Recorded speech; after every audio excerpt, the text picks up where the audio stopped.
kerja keras. Tukang sapu di bawah kerja keras lebih dari gua. Dan juga bukan hanya tentang kepintaran.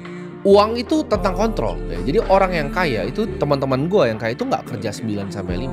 Ya, kadang bisa lebih, kadang bisa kurang. Mereka itu ciptakan sistem. Orang yang jadi kaya itu tidak pernah ikutin aturan main gamenya yang diajarin ke kalian. Sekolah, ya, cari kerja, abis itu nabung. Gak ada gua melihat satupun di bumi ini yang benar-benar kaya. Cuma dari ikutin 3 itu. Yang kaya adalah mereka yang punya sistemnya, ya.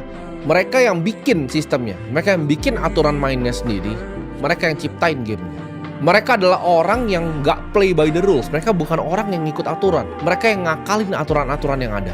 Dan orang-orang kaya ini posisiin dirinya selalu menang. Contohnya, inflasi ketika naik, orang miskin tuh bingung gitu ketika beras itu naik, ketika biaya pendidikan itu naik.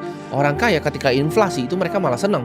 Ketika inflasi terjadi, semua apartemen gue makin mahal, semua mobil gue makin mahal, semua rumah gue makin mahal, semua aset gue makin mahal. Jadi semua yang gue punya itu makin mahal justru kalau inflasi. Ketika inflasi terjadi justru gue tambah kaya. Itu adalah orang yang mainin aturannya. Lu perhatiin ya, ketika misalnya gue ngomong kripto, Bitcoin di sini. Ketika Bitcoin jatuh, ketika saham jatuh, orang lain tuh pusing ya.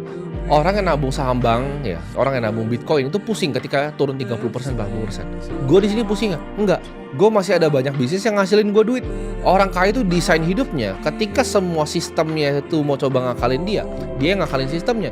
Ketika inflasi itu bunuh semua orang, inflasi bikin gue tambah kaya.